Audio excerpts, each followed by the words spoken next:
Hello everyone. तो आज से मैं आपको पढ़ाने वाला हूँ कंपाइलर डिज़ाइन।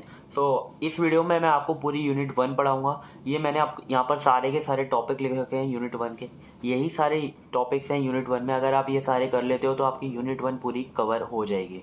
और मैंने यहाँ पर जिन जिन पे एरो लगा रखा है वो पेपर्स के लिए इम्पॉर्टेंट है, क्योंकि हमारे पेपर काफ़ी पास हैं। 24 तारीख को हमारा पेपर है, तो हमको ये बहुत जल्दी ही करना है। तो यहाँ पे जो एरोस पे मैंने लगा रखे हैं ना टॉपिक पर, आपको ये अच्छे से करने हैं। और मैं जब पढ़ाऊंगा आपको बता दूंगा कि कौन से टॉपिक इंपॉर्टेंट है जो आपको अच्छे से समझने हैं। और जो नहीं एरोस लगाए वो ज़्यादातर 2 मार्क्स के लिए इम्पॉर्टेंट है, या फिर कुछ ऐसे टॉपिक्स हैं जो उनको छोड़ने का कोई रिस्क लेने का मतलब नहीं है, क्योंकि हम इसे अगर कवर कर लेते हैं तो अगर पेपर हार्ड भी बनता है तो हम आराम से कर लेंगे। ये सारे के सारे टॉपिक्स हैं जो यूनिट 1 को कंप्लीट कर देंगे। तो चलो हम वीडियो को स्टार्ट करते हैं। बस आपको क्या करना है, सब कुछ बंद कर दो और ये वीडियो आराम से बैठ के देख लो। यूनिट 1 आपकी पूरी हो जाएगी कंपाइलर डिज़ाइन। तो स्टार्ट करते हैं। सो फर्स्ट टॉपिक है हमारा कंपाइलर। सो हमारा मतलब जैसे कंपाइलर इंट्रोडक्शन है, तो हम पहले कंपाइलर को पढ़ेंगे अच्छे से कि what is compiler. So compiler is a program that convert the high level language into machine level language. So ये क्या करता है कि हाई लेवल लैंग्वेज को बस कन्वर्ट कर देता है मशीन लैंग्वेज में और डिटेक्ट करता है एरर को।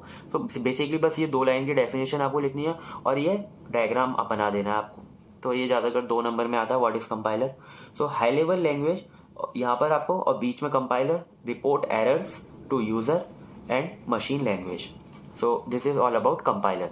सो next we will discuss types of compiler. So types of compiler हमारे 5 तरह के कंपाइलर होते हैं। First is native compiler.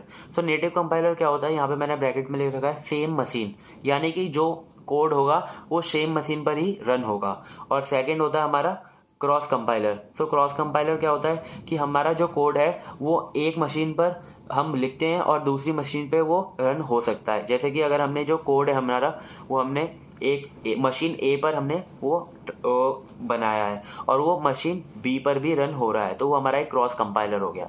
और फिर हमारा होता है सोर्स टू सोर्स कंपाइलर, यानी कि बहुत ईजी है ये हाई लेवल लैंग्वेज को दूसरी हाई लेवल लैंग्वेज में कन्वर्ट करना। यानी कि जैसे कि हमारे पास C++ है, अगर हम उसे जावा में कन्वर्ट कर दें तो वो होती है हमारी हाई लेवल लैंग्वेज टू दूसरी हाई लेवल लैंग्वेज में। मतलब सोर्स टू सोर्स कंपाइलर ये होता है, ईजी है बहुत। तो नेक्स्ट होता है हमारा बाइट कोड कंपाइलर। तो बाइट कोड कंपाइलर क्या करता है, हाई लेवल लैंग्वेज को कन्वर्ट करता है बाइट कोड लैंग्वेज में। सो फिफ्थ होता है हमारा जस्ट इन टाइम कंपाइलर। सो ये भी बहुत ईजी है। ये क्या करता है, बाइट कोड को कन्वर्ट करता है मशीन कोड में। सो आपको ये पांचों समझ आ गए होंगे। जैसे कि अब अगर टाइप्स ऑफ कंपाइलर आ जाता है क्वेश्चन, तो आपको ये करना है, पांचों को अच्छे से डिफाइन करके आना है। इनको मतलब अच्छे से बीच में ऐसे जैसे कंपाइलर का एक डायग्राम बनाया है वैसे ही आपको ये पांचों के भी डायग्राम बना सकते हो। तो ये कम से कम 2 या 2.5 पेज में आ जाएगा, तो आराम से 5 या 7 नंबर तो मिल जाएंगे इस पर। तो नेक्स्ट हमारा जो मोस्ट इंपॉर्टेंट टॉपिक है इसका फेसिस ऑफ कंपाइलर, जो जिसके आने के बहुत ही ज़्यादा चांसेस है। तो हमारे फेसिस ऑफ कंपाइलर बहुत इंपॉर्टेंट है कंपाइलर के अंदर। तो इसके अंदर अगर फेसिस की बात करें तो इसके अंदर हमारे 6 फेसिस होते हैं। Lexical analysis, syntax analysis, semantic analysis, intermediate code generator, code optimization and code generation. So यहाँ पर हमारा सोर्स प्रोग्राम होता है। ये 6 फेसिस के बाद हमारा एक टारगेट प्रोग्राम आ जाता है कंपाइलर से। सो यहाँ पर हमारी एक सिंबल टेबल होती है जिसके अंदर हमारे सारे वेरिएबल डिफाइंड होते हैं। और यहाँ पर हमारा एक एरर हैंडलर होता है जहाँ पर जो भी एरर्स आते हैं उसे हम हैंडल करते हैं। सो अब हम इन सबको एक एक बार सबको एक एक वन डिस्कस करेंगे। और मतलब आपको है ना ये डायग्राम याद कर लेना, क्योंकि ये डायग्राम ही अगर आप बना दोगे तो आपको काफ़ी नंबर मिल जाएंगे। सो ये डायग्राम आप अच्छे से देख लो और एक बार इसे बना के देख लेना, ठीक है। सो हमारा जो पहला फेज है वो है lexical analysis, first phase of compiler. It is also known as linear scanning analysis. इसे हम लीनियर स्कैनिंग एनालिसिस भी बोलते हैं। और इसे हम ये क्या करता है, ये स्कैन करता है सोर्स कोड को लेफ्ट टू राइट। और ये क्या करता है, ये कैरेक्टर बाय कैरेक्टर को कन्वर्ट करता है टोकन में। तो टोकन में कैसे कन्वर्ट करते हैं हम यहाँ पे मैंने एग्जांपल लिख रखा है, इससे हम समझ सकते हैं। तो हमारे पास ये जैसे हमारे पास ये सोर्स कोड है x = y+10। तो यहाँ पर बस हम क्या करते हैं कि ये क्या क्या है, जैसे कि हमारा x हमारा एक आइडेंटिफायर है और y हमारा क्या है, एक y हमारा आइडेंटिफायर है। तो हमने दोनों को डिफाइन कर दिया। इनके बीच में क्या है, ये इक्वल। तो इक्वल को क्या बोलते हैं, असाइनमेंट ऑपरेटर। तो हमने ये डिफाइन कर दिया। एडिशन है, यहाँ पर हमने लिख दिया एडिशन ऑपरेटर। और 10 हमारा क्या है, 10 एक हमारी कांस्टेंट वैल्यू है, तो यहाँ पे लिख दिया कांस्टेंट। तो ये क्या हो गया, ये सारे के सारे टोकन में कन्वर्ट हो गए। तो फर्स्ट फेज के बाद क्या, फर्स्ट फेज के बाद अगर सोर्स कोड को निकालें तो क्या निकलेगा, यहाँ पे टोकन हमें मिलेंगे। तो नेक्स्ट है हमारा सिंटैक्स एनालिसिस।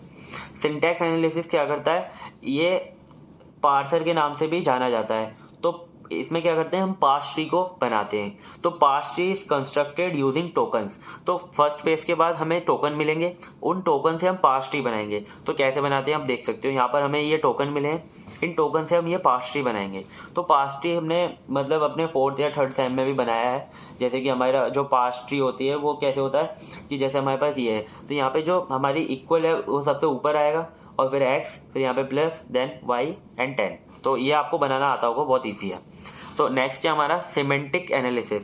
सिमेंटिक एनालिसिस क्या करता है, ये हमारा चेक करता है कहीं वहाँ पे टाइप मिसमैच तो नहीं है, कोई ऐसा तो टाइप नहीं है जो कि अलग है यानी कि ऑड है। यहाँ पे मतलब मैं आपको ये समझा रहा हूँ कि जैसे सारे के सारे जो टाइप होते हैं वो सेम होने चाहिए, कोई भी एक अगर अलग आ जाता है तो वो तुरंत रिपोर्ट करेगा और उसे हम कन्वर्ट कर देंगे जो कि सेम टाइप में कन्वर्ट करेंगे।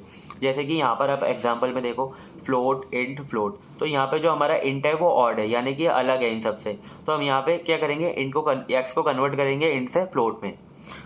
और क्या करता है, चेक करता है फंक्शन को कि फंक्शन के अंदर कोई इनप्रॉपर आर्ग्यूमेंट तो नहीं है, कि मतलब ये बेसिकली ग्रामर वगैरह को चेक करेगा कि जैसे कि कोई मिसमैच तो नहीं है। तो ये फिर अगर मिसमैच आ जाता है तो ये एरर रिपोर्ट कर देगा। नेक्स्ट है हमारा 4th phase, intermediate code generator. ये भी बहुत इंपॉर्टेंट है। इंटरमीडिएट कोड जनरेटर क्या करता है, सिमेंटिक रिप्रेजेंटेशन से एक हमारा मशीन इंडिपेंडेंट कोड जनरेट करता है। तो ये जो हमारा कोड है ये मशीन इंडिपेंडेंट होता है, कि मतलब किसी भी लैंग्वेज को डिपेंड नहीं करता है। तो इंटरमीडिएट कोड जनरेटर हम कैसे कन्वर्ट करते हैं, देखो यहाँ पे हमने एग्जांपल लिख रखा है y is equal to x into 100। तो हमने यहाँ पे जो 100 है ना, इसको हमें एक टेम्प में कन्वर्ट कर देना है। जैसे कि हमने T1 है, इसमें हमने 100 को कन्वर्ट कर दिया, और फिर क्या किया हमने, अब जहाँ पर भी हमें 100 को लिखना होगा ना, उसकी जगह पे हम T1 लिखेंगे। तो y is equal to x into 100 लिखना है, तो हम लिखेंगे यहाँ पे जो y, ये जो पूरे को हम एक और टेम्प में कर देंगे, तो हमने T2 is equal to x into T1। तो फिर हमारा नेक्स्ट आएगा, ये जो y को हमें असाइन करना है x इंटू 100। तो इसको हमने पूरा T2 बना दिया है, तो हम y is equal to T2 लिख सकते हैं। तो ये हमारा एक मशीन इंडिपेंडेंट कोड है, और इसे किसने जनरेट किया है, इंटरमीडिएट कोड जनरेटर ने।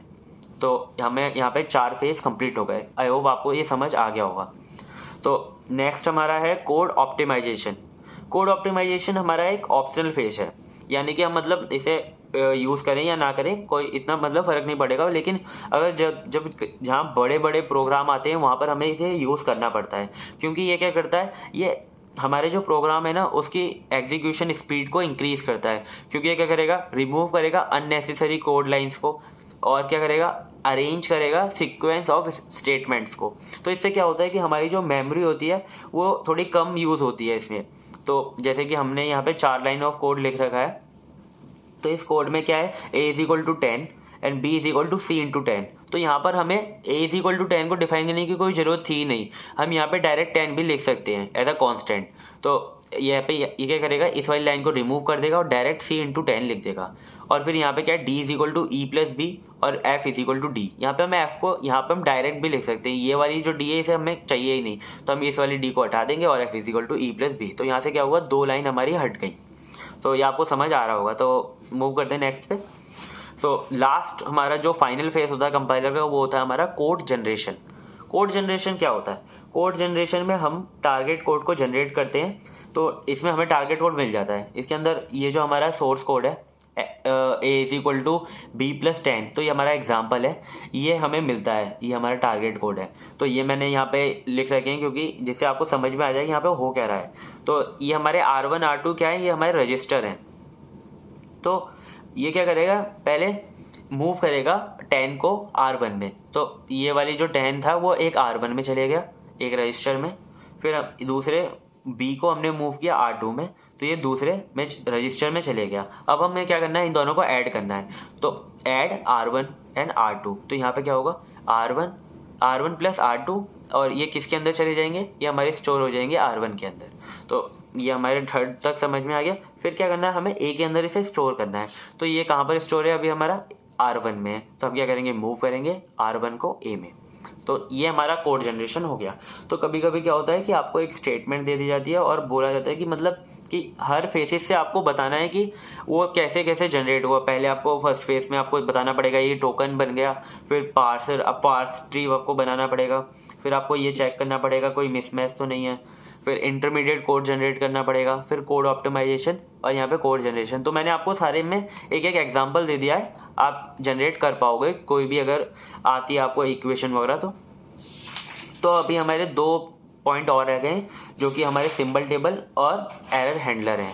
तो सिंबल टेबल बहुत इजी है। सिंबल टेबल क्या होता है, ये स्टोर करता है नेम ऑफ ऑल एंटिटीज, जितनी भी हमारी एंटिटीज हैं, जैसे कि ये हमारे ए बी ये जो सब हैं, ये इन्हें स्टोर करता है और डिटरमाइन करता है उनके स्कोप को।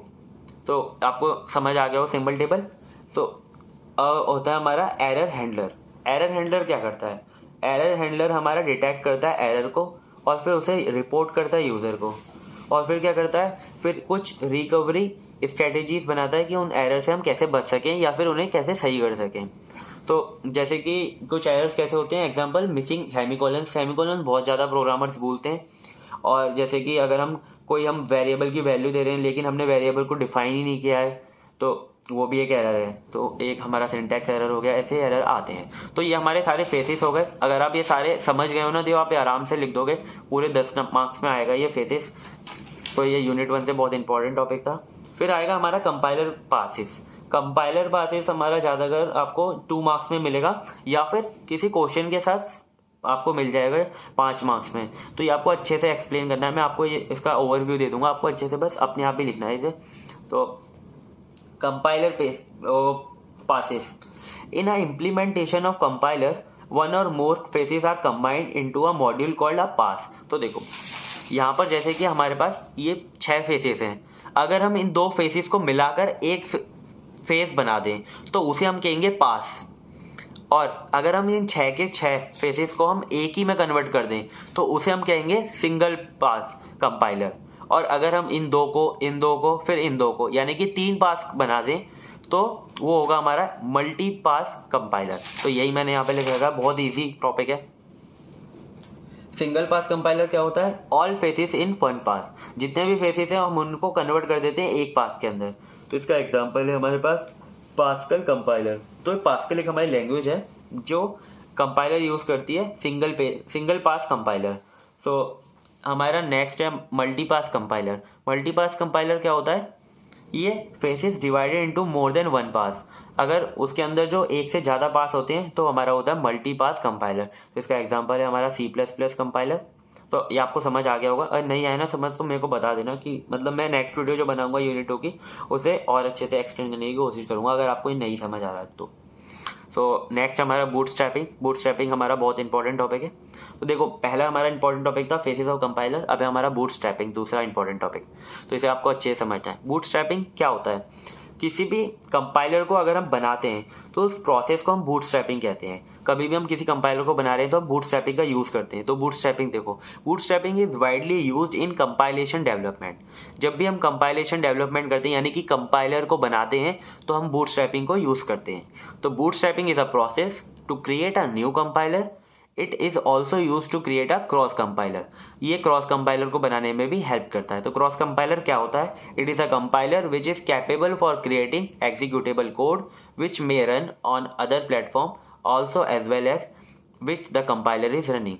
तो ऐसा कंपाइलर जिसको हम और प्लेटफॉर्म पे भी रन कर सकें, जिसके प्रोग्राम को, जिस पे हम जो प्रोग्राम बनाते हैं उस प्रोग्राम को अगर हम और प्लेटफॉर्म्स पर भी रन कर पा रहे हैं तो वो हमारा क्रॉस कंपाइलर है।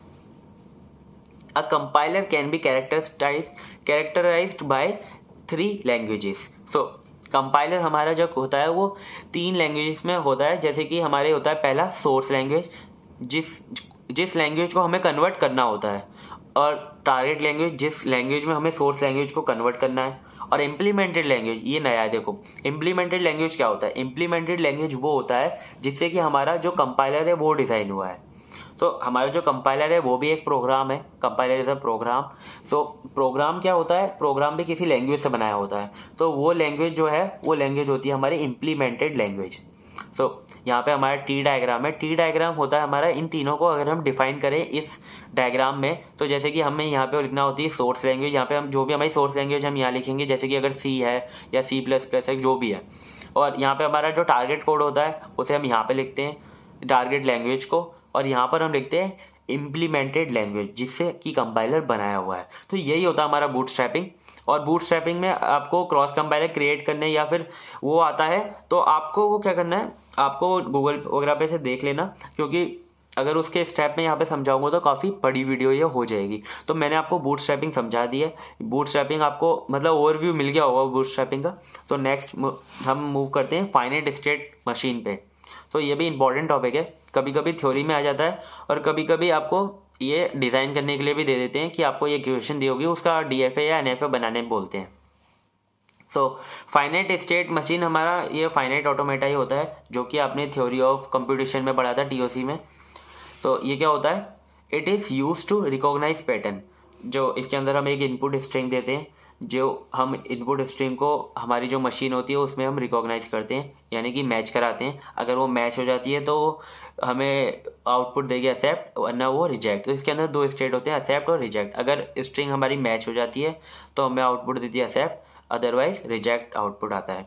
तो when the input string is successfully processed and automata reach its final state, अगर फाइनल स्टेट तक ऑटोमेटा पहुंच गया तो आपकी स्ट्रिंग मैच हो गई है और वो हमेशा क्या आउटपुट देगी, एक्सेप्ट। सो हमारे जो ऑटोमेटा होते हैं वो दो तरह के होते हैं, DFA and NFA, deterministic finite automata and non deterministic finite automata.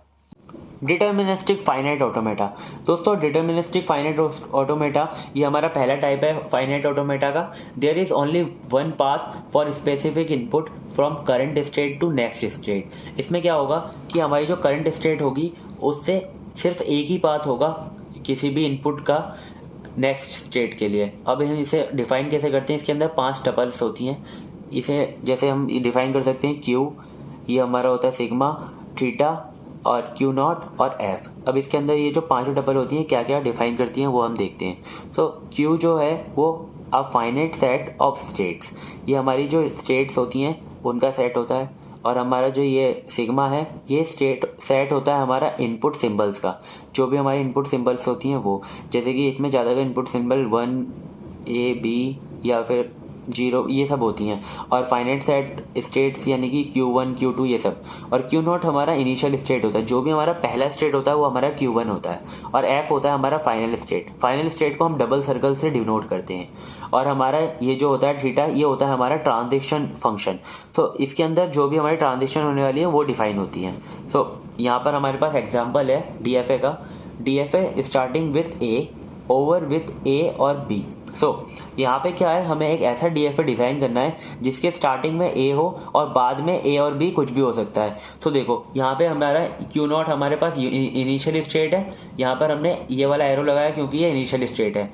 अब हमें स्टार्टिंग में अगर A मिल जाता है तो हम सेकंड स्टेट पे मूव कर जाएंगे। तो हम मूव कर गए, फाइनल स्टेट आ गया ये, और यहाँ पे हमने डबल सर्कल लगा दिया क्योंकि ये फाइनल स्टेट है। और अगर यहाँ पे A और B मिलता है तो हम यहाँ पे लूप लगा देंगे। लेकिन हमें स्टार्टिंग में अगर B मिल जाता है तो हम क्या नेक्स्ट स्टेट पे मूव करेंगे? नहीं करेंगे, क्योंकि हमने यहाँ पे क्या बोला है, स्टार्टिंग में सिर्फ A होना चाहिए। और अगर B आ जाता है तो हम डेड स्टेट की तरफ इसे मूव कर देंगे। तो अगर ये आपने पढ़ा हुआ है पहले तो आपको अच्छे से समझ आ गया होगा। अब देखो ये NFA क्या होता है, नॉन डिटर्मिनिस्टिक फाइनाइट ऑटोमेटा।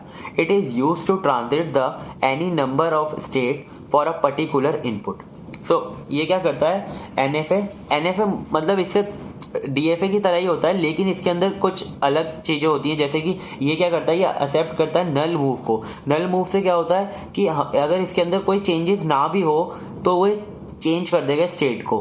तो देखो NFA except null move that mean it can be change state without reading the symbol, कि बिना कोई चेंजेस के भी स्टेट को ये चेंज कर देगा, बिना कोई सिंबल रीड करे भी ये चेंज कर सकता है। समझ रहे हो? तो देखो अब यहाँ पे ये सेम एज DFA होता है। ये देखो अब क्या करना है तुम्हें, NFA डिफाइन करने के बाद ये पांचों टपल लिखनी है और बस टपल के अंदर क्या करना है, ये जो थीटा है ना ट्रांजिशन फंक्शन, इसके अंदर ये Q इंटू सिग्मा नहीं होगा, इसके अंदर ये सॉरी Q इंटू सिग्मा हमारा Q नहीं होगा, Q इंटू सिग्मा हमारा होगा 2 की पावर Q, क्योंकि इसके अंदर हमारे नल स्टेट भी इंक्लूड हो जाती हैं, तो इसलिए ये आ जाता है।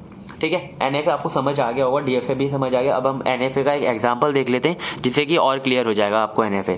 अब देखो NFA for which start A और A एंड B और B, सॉरी ये अच्छे से लिखा नहीं है, आपको समझ आ गया होगा। देखो A और A है और B और B है, आपको ऐसा NFA बनाना है जिसके स्टार्टिंग में A हो या फिर B हो, क्योंकि और लगा हुआ है। अब देखो और लगा होता है तो हम ऐसे बनाते हैं कि A, अगर हमें A मिल गया तो हम सेकंड स्टेट पे गए, फिर हमें क्या चाहिए, एक और A चाहिए, फिर हम यहाँ पे फाइनल स्टेट पे पहुंच गए।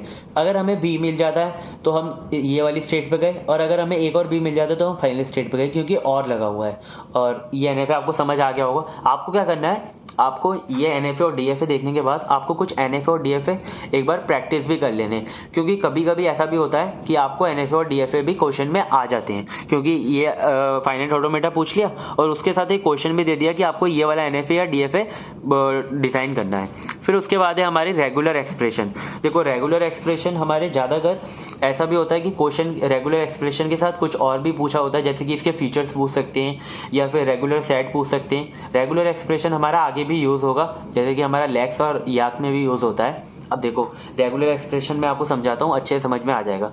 ये क्या होता है, एल्जेब्रिक वे होता है रिप्रेजेंट करने का रेगुलर लैंग्वेजेस को।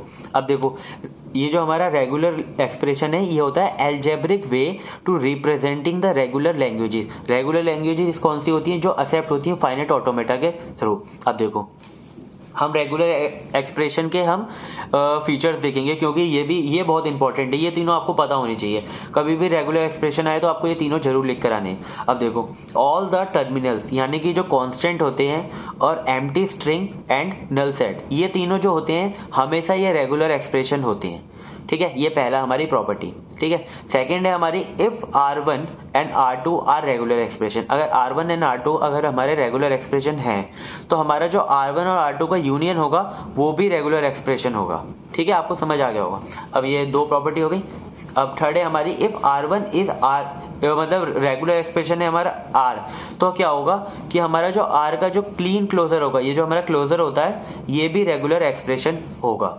ठीक है, ये तीनों प्रॉपर्टी बहुत सिंपल है, आपको समझ आ गई होंगी कि टर्मिनल, एम्प्टी सेट और नल सेट रेगुलर एक्सप्रेशन होते हैं। R1 और R2 अगर हमारे रेगुलर एक्सप्रेशन है तो R1 और R2 का यूनियन भी हमारा रेगुलर एक्सप्रेशन होगा, और अगर R हमारा रेगुलर एक्सप्रेशन है तो उसका क्लोजर भी रेगुलर एक्सप्रेशन होगा।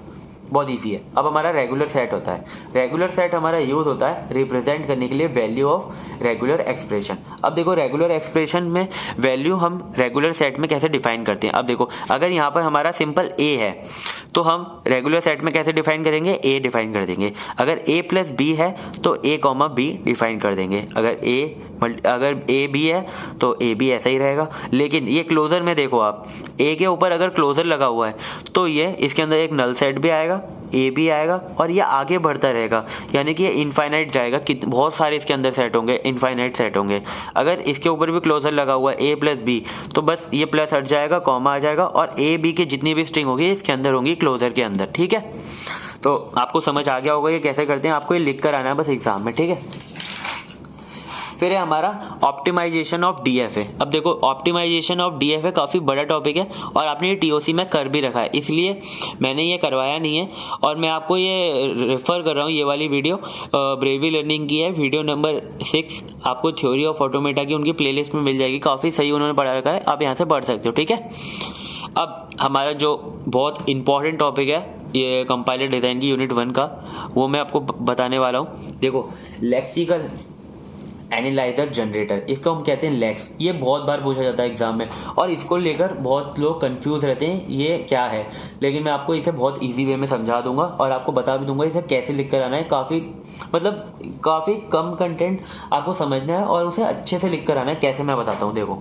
Lakes generate are lexical analyzer with the help of regular expression. देखो, रेगुलर एक्सप्रेशन यहाँ पर भी यूज होती है। लेक्स हमारा यूज होता है लेक्सिकल एनालिसिस में। देखो, लेक्सिकल एनालिसिस क्या करता है? लेक्सिकल एनालिसिस हमारा ये होता है ना, पहला फेज होता है कंपाइलर का। ये क्या करता है? सीक्वेंस ऑफ टोकन को हमें जनरेट करके देता है, ठीक है। अब लेक्सिकल एनालिसिस में लेक्स यूज होता है हमारा सीक्वेंस ऑफ टोकन को जनरेट करने के लिए। अब देखो, lex takes as its input as a lex source program. Lex क्या करता है? लेक्स सोर्स प्रोग्राम को एज अ इनपुट लेता है और प्रोड्यूस लेक्सिकल एनालिसिस, और लेक्सिकल एनालिसिस को आउटपुट देता है।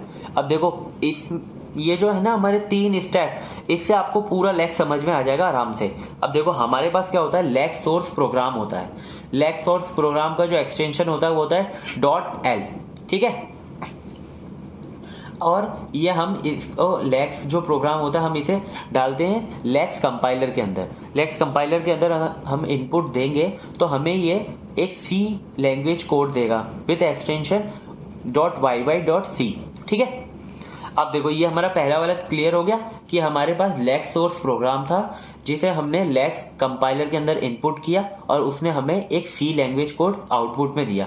फिर हम C लैंग्वेज कोड को C कंपाइलर में रन करेंगे, या तो यहाँ पे CC या GCC कोई भी कंपाइलर हो सकता है, ठीक है। अब हम इसके अंदर जब C कंपाइलर के अंदर इसे रन करेंगे तो C कंपाइलर हमें एक एग्जीक्यूटेबल ऑब्जेक्ट कोड देगा। अब हम इस ऑब्जेक्ट कोड को किसी ए आउट में रन करेंगे तो फिर क्या होगा? देखो, यहाँ से हमें सीक्वेंस ऑफ टोकन मिल जाएगा। बस ये 3 स्टेप हैं, आपको ये तीनों स्टेप को अच्छे से थ्योरी में लिख कर आना है और ये वाले तीनों स्टेप को अच्छे से यहाँ पे ऐसे डायग्राम के थ्रू भी बना सकते हो, ठीक है। बस क्या होता है, लेक्स बहुत इजी होता है। पहले हमारे पास एक लेक्स सोर्स प्रोग्राम होता है जिसे हम लेक्स कंपाइलर के अंदर रन करते हैं। फिर हमें C लैंग्वेज मिलती है, C लैंग्वेज कोड मिलता है। C लैंग्वेज कोड को हम C कंपाइलर के अंदर रन करते हैं, उससे हमें एक एग्जीक्यूटेबल फाइल मिल जाती है जिससे हमें सीक्वेंस ऑफ टोकन मिल जाते हैं। अब देखो, लेक्स यहाँ पे इतना हो गया। अब हमें लेक्स का स्ट्रक्चर भी देखना है। लेक्स का स्ट्रक्चर हमें देखो यहाँ पे 3 पार्ट में डिवाइडेड होता है। डिक्लेरेशन, और यहाँ पे 2 मॉड्यूल वाले साइन आएंगे, और ट्रांसलेशन, रूल्स और ऑक्सिलरी फंक्शन। ये देखो 3 पार्ट है। अब देखो, इन 3 पार्ट में क्या क्या होता है मैं बताता हूँ आपको। डिक्लेरेशन एक सेक्शन क्या होता है? डिक्लेरेशन सेक्शन के अंदर डिक्लेरेशन आपको पता चल रहा है, डिक्लेयर यानी कि डिक्लेयर करते हैं इसके अंदर वेरिएबल एंड कांस्टेंट, ठीक है। अब नेक्स्ट होता है हमारा ट्रांसलेशन रूल्स। ट्रांसलेशन रूल्स के अंदर हम रूल्स डिफाइन करते हैं रेगुलर एक्सप्रेशन के, क्योंकि देखो यहाँ पे लिखा हुआ है lex generate a lexical analyzer with the help of regular expression. तो यहाँ पे रेगुलर एक्सप्रेशन का भी कुछ यूज है। तो यहाँ पे जो ट्रांजेक्शनल रूल्स होते हैं वो रेगुलर एक्सप्रेशन के ही होते हैं, ठीक है। फिर होता है हमारा ऑक्सिलरी फंक्शन। ऑक्सिलरी फंक्शन के अंदर क्या होते हैं? हमारे C के कुछ फंक्शंस होते हैं जैसे कि मेन और वाई रैप। आपको समझ आ गया होगा ये लेक्स। आपको लेक्स को अच्छे से पढ़ के जाना है क्योंकि लेक्स काफी इंपॉर्टेंट है और काफी बार आ चुका है। फिर है हमारा फॉर्मल ग्रामर। फॉर्मल ग्रामर भी काफी इजी है, फॉर्मल ग्रामर आराम से हो जाएगी। It is a set of rules. ये हमारा सेट ऑफ रूल्स होता है। It is used to identify correct और incorrect string of token in a language. कोई भी लैंग्वेज के अंदर हम स्ट्रिंग को चेक कर सकते हैं कि वो करेक्ट है या इनकरेक्ट है। ये डिनोट होती है G से। Mostly use in syntactic analysis phase. Second जो फेज होता है उसके अंदर फॉर्मल ग्रामर को हम यूज करते हैं। तो देखो, ये है हमारा डिफाइन होता है 4 टपल से, इसके अंदर 4 टपल होती हैं। VTPS, अब देखो ये बहुत इंपॉर्टेंट है। VTPS होता है हमारा, V होता है हमारा सेट ऑफ वेरिएबल, यानी कि जो अपर केस वेरिएबल होते हैं ना A और B, ये होते हैं हमारे V, यानी कि you can also say this non terminal, okay. ये जो हमारा T होता है ये होता है हमारा set of input symbol. Set of input symbol हमारे लोअर केस वाले होते हैं A, ये टर्मिनल वाले होते हैं। और S होता है हमारा स्टार्ट वेरिएबल, जैसे कि यहाँ पे एक ही बार आता है स्टार्ट वेरिएबल। और P होता है हमारा प्रोडक्शन रूल, कि कैसे फर्दर आगे हम ये से यूज करेंगे, ठीक है। नेक्स्ट है हमारा BNF नोटेशन। ये बहुत इंपॉर्टेंट है। BNF नोटेशन क्या होता है? कभी कभी डायरेक्टली पेपर में आ जाता है और हमें पता नहीं रहता कि मतलब BNF नोटेशन है क्या, है ना। BNF नोटेशन थोड़ा नाम से ऐसा है ना, कभी कभी मतलब सब थोड़ा नहीं होता। तो देखो, develop by John Backus and Peter Naur. इसे डेवलप किया था जॉन बेकस और पीटर नोर ने। तो देखो, जॉन बेकस में से बेकस ले लिया और पीटर नोर में से नोर ले लिया, तो ये आ गया बेकस नोर फॉर्म, तो देखो इसके स्टैंड फॉर बेकर्स-नॉर फॉर्म, इसका फुल फॉर्म होता है बेकर्स-नॉर फॉर्म। अब ये होता क्या है, ये एक नोटेशन टेक्निक होती है हमारी CFG के अंदर। CFG होता है हमारा context free grammar. Context free grammar के अंदर हमारी जो नोटेशन टेक्निक होती है वो होती है हमारी BNF नोटेशन। अब देखो BNF नोटेशन होता क्या है, ये सिंपली स्पेसिफाई करता है हमारा, ये ऐसे होता है, देखो सिंबल एरो ब्रैकेट के अंदर डबल कोलन, देन हमारी equal to expression 1 expression 2 with this sign, ठीक है। अब देखो ये हमारा क्या रिप्रेजेंट कर रहा है, सिंबल होता है हमारा नॉन टर्मिनल क्या बताया था मैंने, ABC अपर केस, ठीक है। अब हमारा एक्सप्रेशन क्या होता है, एक्सप्रेशन होते हैं हमारे सीक्वेंस ऑफ नॉन टर्मिनल और टर्मिनल, ठीक है। अब देखो यहाँ पे मैंने एक एग्जांपल ले रखा है, यहाँ पे ये हमारा एग्जांपल है, ठीक है। ये एग्जांपल है हमारा नंबर, यहाँ पे double colon than equal two digit और नंबर डिजिट। तो हम इसमें हम चेंजेस भी कर सकते हैं, जैसे कि नंबर हमारा इक्वल टू डिजिट है तो हमने नंबर की जगह क्या ले लिया, डिजिट यहाँ पे ले लिया। अब डिजिट क्या होता है हमारे 0 1 2 3, तो आपको समझ आ गया होगा BNF। तो BNF बहुत बार पूछा जाता है क्योंकि ऐसा टर्म है ये कि पूछ लेते हैं, ठीक है। अब है हमारा याक, देखो जैसे LEX इंपॉर्टेंट था वैसे ही यहाँ पे याक इंपॉर्टेंट है। जैसे LEX हमारा लेक्सिकल एनालिसिस में काम करता है वैसे ही याक हमारा सिंटैक्स एनालिसिस में काम करता है। देखो लेक्स हमारा क्या क्रिएट करके देता है, सीक्वेंस ऑफ टोकन। हमें याक हमें क्या क्रिएट करके देता है, पार्स ट्री। अब देखो याक में आपको अच्छे से बताता हूँ, अच्छे से समझो इसे, क्योंकि याक आने के बहुत ज़्यादा चांसेस हैं।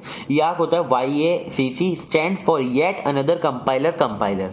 ये स्टैंड किसके लिए होता है, yet another compiler. It is a tool which generate LALR parser. अब हमारा सिंटैक्स एनालिसिस होता है वो क्या होता है, पार्सर ही तो होता है, और यही हमारा जो टूल होता है वो जनरेट करता है LALR पार्सर को। अब देखो syntax analysis parser is a second phase of compiler, वो तो हमें पता है, which take input as a token and generate syntax tree, जैसा मैंने आपको बताया, ठीक है। अब देखो जैसे वहाँ पे LAX में हमारा ये जो था, ये हमारे 3 स्टेप थे ना, ऐसे इसके अंदर भी ये स्टेप हैं। अब इसको भी आपको अच्छे से पढ़ लेना। देखो मैं आपको समझाता हूँ। यहाँ पे हमारे पास gram.y करके एक फाइल होती है जिसके अंदर हमारे पास डिजायर्ड ग्रामर इन YACC फॉर्मेट होती है। अब इसके अंदर YACC फॉर्मेट में हमारा ये होता है। तो जैसे हमारा लेक्सिकल सोर्स प्रोग्राम था, वो हम लेक्सिकल सोर्स प्रोग्राम को हम लेक्सिकल कंपाइलर में इनपुट देते थे, वैसे यहाँ पे जो YACC फॉर्मेट है हम उसे YACC कंपाइलर के अंदर इनपुट देंगे। अब देखो YACC के अंदर हमने इनपुट दिया, यहाँ पे हमें मिलेगा एक C सोर्स प्रोग्राम। अब देखो C सोर्स प्रोग्राम को हमें क्या करना है, C सोर्स प्रोग्राम कहाँ पे रन होगा, C के कंपाइलर में, तो हमें ये C के कंपाइलर में इनपुट करना है। हमने ये C के कंपाइलर में इनपुट कर लिया। अब क्या होगा, हमें यहाँ पर एक LALR पार्सर की एग्जीक्यूटेबल प्रोग्राम मिल जाएगा। अब हमें ये एग्जीक्यूटेबल प्रोग्राम मिल गया, हम इस प्रोग्राम से हमें पार्स ट्री मिल जाएगा। देखो काफ़ी सिंपल है याक। सबसे पहले हमारे पास याक एक फॉर्मेट है, ठीक है, हमें उसे याक कंपाइलर के अंदर इनपुट करना है। फिर हमें याक कंपाइलर से हमें C प्रोग्राम मिलेगा, C प्रोग्राम को हमें C कंपाइलर के अंदर इनपुट करना है, और फिर हमें मिलेगा LALR पार्सर एग्जीक्यूटेबल प्रोग्राम, और इससे हमें मिल जाएगा क्या, पार्स ट्री। ठीक है, आपको समझ आ गया होगा। जैसे हमारा लेक्स का स्ट्रक्चर था, यहाँ पर हमारा याक का भी सिंटैक्स है। अब देखो सिंटैक्स कैसा होता है, यहाँ पे एक होता है डेफिनेशन, फिर रूल्स, देन सप्लीमेंट्री कोड, बिल्कुल सेम है। देखो डेफिनेशन में हम क्या करते हैं, डिफाइन करते हैं टोकन कोड और वेरिएबल। अब देखो सिंटैक्स एनालिसिस हमें क्या मिलता है, हमें टोकन्स मिलते हैं लेक्सिकल एनालिसिस से, तो इसमें अंदर हम टोकन्स कोड को इंसर्ट करते हैं, डिफाइन करते हैं, और वेरिएबल को डिफाइन करते हैं। अब रूल्स के अंदर क्या करते हैं, अब इसके अंदर हमें ना ग्रामर यूज कर रहे हैं, और वहां पे हम क्या कर रहे थे यूज, आपको पता है, वहाँ पे हम यूज़ कर रहे थे ये रेगुलर एक्सप्रेशन, और यहाँ पर हम ग्रामर यूज़ कर रहे हैं। तो यहाँ पर हम ग्रामर वाले रूल सिंप्लीफाई करेंगे, और यहाँ पर हम रूल्स कर रहे थे रेगुलर एक्सप्रेशन के, ठीक है। और यहाँ पर देखो हमें सप्लीमेंट्री कोड हमारा ऑर्डिनरी क्या होता है, हमारा एक सी के फंक्शंस होते हैं, जैसे मेन हो गया या रैप हो गया, ये सब हमारे फंक्शंस होते हैं जो सप्लीमेंट्री कोड के अंदर हम इंसर्ट करते हैं, ठीक है। आपको ये अच्छे से लिख कर आना है। यहाँ पे मैंने जैसे एक पेज में लिखा है, लेकिन ये 3-4 पेज आपको अच्छे से बना के आने, क्योंकि देखो ये वाला जो डायग्राम है ये काफी बड़े में बन जाएगा, और इसके आप अच्छे से एक्सप्लेन भी कर देना इसे एक पॉइंट में। और फिर ये जो हमारा ये वाला है सिंटैक्स, इसके पार्ट हैं, फिर इसे भी अच्छे से एक्सप्लेन करना। तो अब हमारा नेक्स्ट टॉपिक है CFG, सो कॉन्टेक्स्ट फ्री ग्रामर। ये भी काफ़ी इंपॉर्टेंट टॉपिक है, ये आता है पेपर में, लेकिन CFG बिल्कुल सिमिलर है हमारा फॉर्मल ग्रामर के जो हमने पहले पढ़ा था। अब देखो CFG क्या होता है। CFG is a formal grammar which is use to generate all possible string in a given formal language. So देखो बिल्कुल सेम है, बस आपको जो स्ट्रिंग है उसे वो मैच करने के लिए यूज़ होता है और स्ट्रिंग को जनरेट करने के लिए यूज़ होता है हमारा फॉर्मल लैंग्वेज के अंदर। और हमारे पास हमारे 4 टपल होते हैं इसको डिफाइन करने के लिए। 4 टपल्स होते हैं जैसे कि VTPS, बिल्कुल सेम है। V हमारा नॉन टर्मिनल होता है, अपर केस होता है जैसे कि A और B होते हैं, और T हमारा टर्मिनल होता है, लोअर केस A और B। S हमारा स्टार्टिंग सिंबल होता है, P हमारा प्रोडक्शन रूल होता है। बहुत ईजी है, अगर CFG आ जाता है तो आप आराम से लिख देना। नेक्स्ट है हमारा कैपेबिलिटीज ऑफ CFG। ये हमारे सिलेबस के अंदर था इसीलिए मैं करा रहा हूँ, और ये 3 ही पॉइंट हैं, काफ़ी इजी हैं, बस आपको ये एक बार मतलब देख लोगे ना आपको याद हो जाएंगे। अब देखो CFG useful to describe most of programming languages. CFG is capable of describing nested structure. अब देखो पहले तो ये हो गया कि CFG यूजफुल होता है हमारा programming, most of the programming को डिस्क्राइब करने के लिए, और CFG is capable of describing nested structure. Nested structures क्या होते हैं, जैसे कि बैलेंस्ड पैरेंथेसिस, ये हमारे बैलेंस्ड पैरेंथेसिस है, जैसे कि ये रहा beginning closing, beginning closing, beginning closing, ये हमारे बैलेंस पैरेंथेसिस है। फिर है हमारा मैचिंग बिगेन एंड, तो बिगेन और एंड को हमें मैच करना, वो भी हमारा CFG कर लेता है, और इफ एल्स को भी कर लेता है। ठीक है, ये हमारा CFG की हमारी कैपेबिलिटीज हैं। If the grammar is properly design, अगर हमारा ग्रामर प्रॉपरली डिजाइन है, then an efficient parser can constructed automatically. अगर हमारा ग्रामर अच्छे से डिजाइन होगा तो हमारा एफिशिएंट जो पार्सर है वो ऑटोमेटिकली कंस्ट्रक्ट भी हो जाएगा। ठीक है, ये हमारी कैपेबिलिटीज हो गई CFG की। अब हम बात करेंगे derivation tree and parse tree. ये थोड़ा इंपॉर्टेंट है, डेरिवेशन ट्री और पार्स ट्री आ जाता है एग्जाम में, मैंने पिछले पेपर्स में देखा है, तो पार्स ट्री को हमें डिजाइन करने के लिए भी आ जाता है। अब देखो अ डेरिवेशन ट्री और parse tree for CFG, like देखो G क्या होता है हमारा VTPS। अब क्या होता है, इस ट्री को हमें सेटिस्फाई करना है फॉलोइंग। देखो ट्री हमारी ये फॉलोइंग प्रॉपर्टी सेटिस्फाई करता है। अब देखो every node has a label which is a variable और टर्मिनल और a this node, so this is our epsilon. इसके बाद हम कोई भी नोड नहीं बनाते हैं, इसके बाद फर्दर डिवाइड नहीं होता ट्री, ये हमारा एंड नोड आप कह सकते हो। ठीक है, अब देखो every node is a label which is a variable terminal और this null node, so the root has a label S, क्योंकि स्टार्टिंग सिंबल हमारा रूट पे रहेगा, और label of a internal node, जितने भी इंटरनल नोड रहेंगे वो हमारे वेरिएबल रहेंगे। अब नोड एज अ लीफ और अ लेबल इज टर्मिनल और नल, सो देखो जो भी हमारे लीफ पे रहेंगे वो या तो टर्मिनल रहेंगे और या तो हमारे नल नोड रहेगा। ठीक है, अब हमारे पास ये एग्जांपल है, इस एग्जांपल में हमें क्या करना है, ड्रॉ करना है पार्स ट्री जिसका रिजल्ट जो है ये आएगा, और हमें ये दिए हुए हैं इसके प्रोडक्शन रूल। अब देखो यहाँ पे हमारे पास ये है ई से हम क्या बना सकते हैं, E प्लस ई, हमने ये बनाया E प्लस ई। फिर हम क्या कर सकते हैं, E से हमने ID बनाए, ID जो कि हमारा नल वाला है, और E फिर हमने E plus E multiply by E हमने बनाया, फिर E से हमने ID बना लिया, फिर ID बना लिया। अब देखो यहाँ से अगर हम देखें तो ID then plus then ID then multiply then ID। अब देखो यहाँ से लिखना शुरू करेंगे तो क्या आएगा, ID फिर यहाँ पे प्लस फिर ID फिर मल्टीप्लाई देन ID। ये देखो TOC में ही आपने पढ़ा होगा पार्स ट्री, अगर आपने पढ़ा है ना तो ये आपको अच्छे से समझ में आ गया होगा और काफ़ी इजी लग रहा होगा। अब देखो पार्स ट्री हमारी और डेरिवेशन हमारी 2 तरह की होती हैं, लेफ्ट मोस्ट डेरिवेशन और राइट मोस्ट डेरिवेशन। अब देखो we apply a production only to the left most variable at every step. अब देखो लेफ्ट मोस्ट में क्या करेंगे, हम जो भी हमारा लेफ्ट मोस्ट रहेगा ना वेरिएबल, हम उस पे अप्लाई करेंगे जो भी प्रोडक्शन होगा। ठीक है, अब देखो यहाँ पे हमें ये एग्जांपल दिया हुआ है, हम देखो प्रोडक्शन अप्लाई करते हैं। ये देखो E is equal to E plus E. अब देखो यहाँ पे हमारा ये राइट मोस्ट है, ये हमारा लेफ्ट मोस्ट है, तो हम लेफ्ट मोस्ट पे अप्लाई करेंगे। लेफ्ट मोस्ट पे हमने क्या अप्लाई किया, ID। अब ये सेकंड आ गया हमारा यहाँ पर हमारा लेफ्ट मोस्ट क्या है, एक ही तो है, ये हमारा लेफ्ट मोस्ट है। अब हमने यहाँ पे क्या अप्लाई किया, ई इंटू ई। अब यहाँ पर क्या लेफ्ट मोस्ट है, यहाँ पे ये भी हमारा लेफ्ट मोस्ट है। ये देखो उल्टे हाथ की तरफ है ना, तो ये लेफ्ट मोस्ट है। और देखो इसमें हमने अप्लाई किया आई, फिर हमने मल्टीप्लाई किया ई। अब ई हमारा क्या है, ये हमारा लेफ्ट मोस्ट है, तो हमने आई, फिर ये हमारा आ गया जो हमें रिजल्ट आना था, I D plus I D into I D, ये रहा आ गया। अब देखो, अब हमारा सेकंड है राइट मोस्ट डेरिवेटिव, बिल्कुल अपोजिट है, वाइसा वर्सा है। देखो मैं आपको समझा देता हूँ, बिल्कुल समझाने की कोई जरूरत नहीं है। जैसे हमने इसमें लेफ्ट मोस्ट लिया, यहाँ पे हमें राइट मोस्ट लेना है। We apply a production only on the right most variable at every step. देखो यहाँ पे हमने राइट मोस्ट लिया, फिर राइट मोस्ट लिया, फिर यहाँ पे ये वाला लिया था राइट मोस्ट, ये तो गलती से मेरे से डार्क हो गया था। और फिर यहाँ पे हमने ये वाला सिंगल था, तो ये राइट मोस्ट लिया, फिर हमारा यही वाला सेम बन गया, जो ऊपर था यही बन गया यहाँ पर। ये हमारा डेरिवेशन हो गया। अगर हम इसी को कन्वर्ट करते हैं ऐसे ट्री में, तो ये हमारा लेफ्ट मोस्ट डेरिवेशन ट्री बन जाएगा, ये लेफ्ट मोस्ट पार्स ट्री बन जाएगा। ठीक है, अब हमारा आ गया एम्बिग्यूटी। एम्बिग्यूटी काफी इंपॉर्टेंट है, क्योंकि एम्बिग्यूटी कभी कभी आपको चेक करने के लिए दे देंगे, या फिर कभी कभी एम्बिग्यूटी आपको डिफाइन करने के लिए भी कहा जाएगा। अब देखो एम्बिग्यूटी होता क्या है, a grammar is said to be ambiguous. Ambiguity हम चेक कैसे करते हैं, a grammar is said to be ambiguous if there exist. अब देखो इसके अंदर तीन कंडीशन है। पहला क्या है, या तो मोर देन क्या हो, वन लेफ्ट मोस्ट डेरिवेशन हो, एक से ज्यादा लेफ्ट मोस्ट डेरिवेशन हो, या तो एक से ज्यादा राइट मोस्ट डेरिवेशन हो, और तीसरा क्या है, या तो एक से ज्यादा पास्ट ट्रीज के बन जाए।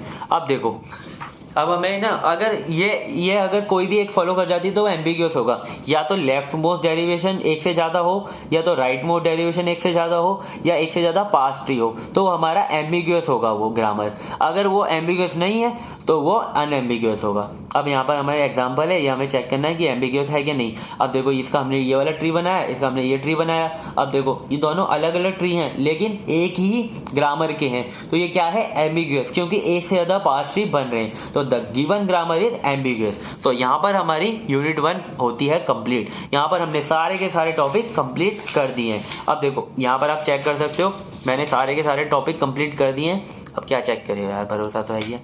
अब देखो unit 1 is completed. Thank you so much.